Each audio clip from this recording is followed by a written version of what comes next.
Expenditure revenue കൂടുമ്പോൾ ഏറ്റവും പണിയെടുക്കാത്ത വിധത്തിൽ ചെയ്യാവുന്ന ഒരു കാര്യമാണ് ട്രാഫിക് ഹൈക്ക്. ഈ ട്രാഫിക് ഹൈക്ക് താരിഫ് ഹൈക്ക് എങ്ങനെ കുറയ്ക്കാമെന്ന് നമുക്ക് ചിന്തിച്ചിട്ടുണ്ടെങ്കിൽ അതിന്റെ ഓപ്പറേറ്റിംഗ് കോസ്റ്റ് കുറയ്ക്കണം. ഇതിന്റെ മെയിൻ ആയിട്ട് വരുന്നത് ട്രാൻസ്മിഷൻ ആൻഡ് ഡിസ്ട്രിബ്യൂഷൻ ലോസ് ആണ്. KSABയുടെ സൈറ്റിൽ നമ്മൾ പോയി കണ്ടു കഴിഞ്ഞാൽ 10.2% ട്രാൻസ്മിഷൻ ലോസ്. ഇത് 5% വരെ കുറയ്ക്കാവുന്ന ഒരു കാര്യമാണ്. അതിന് അവര് പണിയെടുത്താലേ ഈ ട്രാൻസ്മിഷൻ ലോസ് കുറയ്ക്കാൻ പറ്റും. ട്രാൻസ്മിഷൻ ലോസ് കുറയ്ക്കണമെങ്കിൽ നമുക്ക് രണ്ട് വിധത്തിലുണ്ട്. ഒന്ന് ടെക്നിക്കൽ ട്രാൻസ്മിഷൻ ലോസും ഉണ്ട്, ഒന്ന് നോൺ ടെക്നിക്കൽ ട്രാൻസ്മിഷൻ ലോസും ഉണ്ട്. ഈ ടെക്നിക്കൽ ട്രാൻസ്മിഷൻ ലോസ് നല്ല കണ്ടക്ടറായിട്ടുള്ള കമ്പികൾ യൂസ് ചെയ്യാം, നല്ല മോഡേൺ ട്രാൻസ്ഫോമർ യൂസ് ചെയ്യാം, അല്ലെങ്കിൽ അവരുടെ സ്റ്റാഫിന്റെ ശമ്പളം കുറച്ചുകൊണ്ടും എഫിഷ്യന്റ് ആയിട്ടുള്ള സ്റ്റാഫിന് വെച്ചുകൊണ്ടും ഇതെല്ലാം നമുക്ക് കുറയ്ക്കാം. അതിനൊരു ഉദാഹരണമാണ്, ആരെങ്കിലും നിങ്ങളെ KSEB സ്റ്റാഫ് ഹസാർഡ് അലൗൺസ് മേടിക്കുന്നുണ്ടെങ്കിൽ കൈവക്കുക. Hazard allowance മേടിക്കുന്നുണ്ടോ?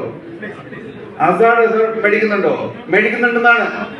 അപ്പം അങ്ങനെ ഹസാർഡ് അലവൻസ് ആർക്കാണ് കൊടുക്കുന്നത്?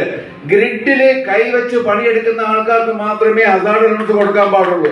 അല്ലാതെ അവിടെ ക്ലറിക്കൽ സ്റ്റാഫിനൊന്നും ഹസാർഡ് അലവൻസ് കൊടുക്കരുത്.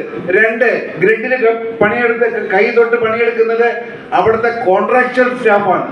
അപ്പോൾ ഒരു സ്റ്റാഫിന് KSAB സ്റ്റാഫിനും ഹസാർഡ് അലവൻസ് എലിജിബിൾ അല്ല എന്ന് പറഞ്ഞു കൊള്ളട്ടെ. പിന്നെ നമുക്ക് ഇതിന്റെ പൈസ കുറയ്ക്കാം. എങ്ങനെ? നോൺ ടെക്നിക്കൽ ലോസ്, ടെഫ്റ്റ്, അല്ലെങ്കിൽ അഡ്ജസ്റ്റ്മെന്റ്, ആർക്കൊക്കെ ഒരു ഡ്യൂ ഫേവർ ഉണ്ടെങ്കിൽ അങ്ങനെയും കുറയ്ക്കാം. അതെല്ലാം കൃത്യമായിട്ട് KSABന്റെ ഇന്റലിജൻസ് ഡിപ്പാർട്ട്മെന്റ് ഇടപെട്ട് അങ്ങനെയുള്ള ലോസുകൾ കുറയ്ക്കാം നമുക്ക്. പിന്നെ നമ്മൾ മനസ്സിലാക്കേണ്ടത് KSABന്റെ ചാർജ് നാഷണൽ ആവറേജിനെക്കാട്ടിലും 30% ആണെന്നാണ് പറയേണ്ടത്. അപ്പോൾ ഇപ്പോൾ പൈസ കൂട്ടുകയല്ല വേണ്ടത്, 30% പൈസ കുറയ്ക്കുകയാണ് വേണ്ടതെന്ന് നമ്മൾ പറയുന്നത്.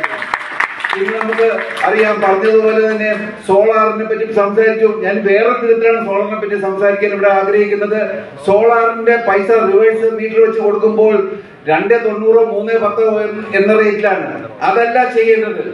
നിങ്ങൾ സോളാറിന് 6 രൂപ 7 രൂപ വെച്ച് തിരിച്ച് ആ ഉപയോഗക്കാരന് കൊടുക്കണം. കാരണം നിങ്ങൾ വിചാരിക്കും, നിങ്ങളുടെ ഒരു കണക്കുണ്ടാവും, 3 രൂപ വെച്ച് കൊടുക്കുമ്പോൾ ആ 3 രൂപയുടെ കുറഞ്ഞ വൈദ്യുതി കൊണ്ട് ബാക്കിയുള്ളവരുടെ പൈസ കുറയുന്നുണ്ടെന്ന്. അത് ഒരു നല്ല കാൽക്കുലേഷൻ അല്ല. അത് എക്കണോമിയുടെ മുമ്പിൽ ഒരു പൊട്ട കാൽക്കുലേഷൻ ആണ്. കാരണം നിങ്ങൾ വോളിയം ഓഫ് ഇലക്ട്രിസിറ്റി പ്രൊഡ്യൂസ് ചെയ്യുമ്പോഴാണ് നിങ്ങൾ ഗ്രിഡിൽ നിന്ന് മേടിക്കുന്ന പൈസയായിട്ട് കമ്പയർ ചെയ്താൽ മതി. നിങ്ങൾ പുറത്തുനിന്ന് ഗ്രിഡിൽ നിന്ന് മേടിക്കുന്ന പൈസയെക്കാട്ടിലും കുറച്ചാണോ കൊടുക്കുന്നത്? അങ്ങനെയാണെങ്കിൽ നിങ്ങൾക്ക് എല്ലാവരെയും എൻകറേജ് ചെയ്യാം സോളാർ വെക്കുന്നതിനെ പറ്റിയിട്ട്. പിന്നെ നമുക്ക് പറയാനുള്ളതെന്ന് വെച്ച് കഴിഞ്ഞാല്, ഈ നമുക്ക് കുറെ ഇലക്ട്രിസിറ്റി പോസ്റ്റ് ഉണ്ട്. ഈ കേരളം മുഴുവനും പോസ്റ്റ് ഉണ്ട്. ഈ പോസ്റ്റിൽ കൂടി പോകുന്ന കേബിൾ ഉണ്ട്. അത് ഏഷ്യാനെറ്റിന്റെ കേബിൾ ആയിരിക്കാം. പക്ഷെ ഏഷ്യാനെറ്റിന്റെ കേബിളിന്റെ ഒന്നും ഇവര് കൃത്യമായിട്ട് പൈസയൊന്നും വാങ്ങുന്നില്ല. പല കേബിളും ഉണ്ട്. ജിയോന്റെ കേബിൾ ഉണ്ട്, ഏഷ്യാനെറ്റിന്റെ കേബിൾ ഉണ്ട്. അവരിൽ നിന്ന് കൃത്യമായ റവന്യൂ ഈടാക്കുന്നുണ്ടാവുന്ന റെഗുലേറ്ററി കമ്മീഷൻ മോണിറ്റർ ചെയ്യണം.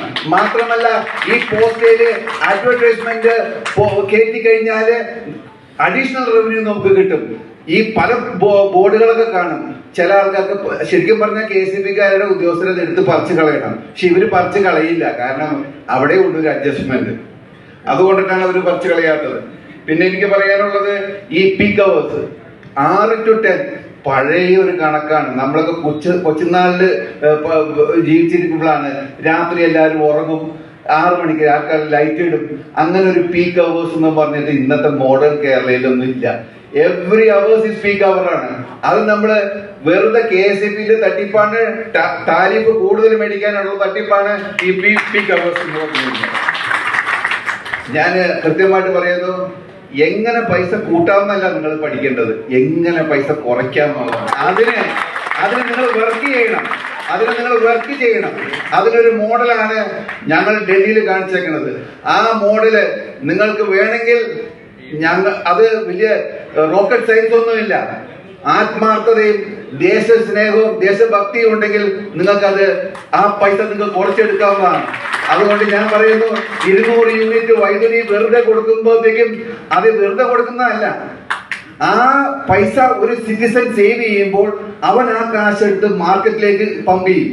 മാർക്കറ്റിലേക്ക് പമ്പ് ചെയ്യുമ്പോൾ അവനത് പല സാധനങ്ങളും വാങ്ങും. ആ വാങ്ങുന്നതിന്റെ റവന്യൂ 1,000 രൂപ ഒരു പ്രാവശ്യം 6 മാസം റോൾ ചെയ്യുന്നതിനെക്കാളും നല്ലതാണ് 1,000 രൂപ 6 മാസം കൊണ്ട് 6 പ്രാവശ്യം റോൾ ചെയ്യുമ്പോൾ 18% × 6. അങ്ങനെ സ്റ്റേറ്റ് എക്സ്ചക്കറിലേക്ക് കൂടുതൽ റവന്യൂ വന്നു കഴിയുമ്പോൾ ഈ സ്റ്റേറ്റിന് തന്നെ കേരള സ്റ്റേറ്റ് ഇലക്ട്രിസിറ്റി ബോർഡിന് സബ്സിഡി ആയിട്ട് പൈസ എടുത്തു കൊടുക്കാം. അങ്ങനെയാണ് 200 യൂണിറ്റ് വൈദ്യുതി എല്ലാം ഫ്രീ ആയിട്ട് കൊടുക്കുന്നത്. കുറച്ച് എക്കണോമിക്സ് മിക്സ് ചെയ്തുകൊണ്ട് മനസ്സിലാക്കേണ്ടവർ മനസ്സിലാക്കണം. മനുഷ്യന്റെ കയ്യിലും സിറ്റിസന്റെ കയ്യിലും പൈസ വന്നു കഴിഞ്ഞാൽ ഗവൺമെന്റിന്റെ കയ്യിലും പൈസ വരും. അതിന്റെ ഒരു തിയറിയില് KSB ഇപ്പോൾ കാണിക്കുന്നത് ക്വിക്ക് ഫിക്സ് മെത്തേഡ് ആണെന്ന് പറഞ്ഞുകൊണ്ട് ഞാൻ എന്റെ വാക്കുകൾ നിർത്തുന്നു. നന്ദി, നമസ്കാരം.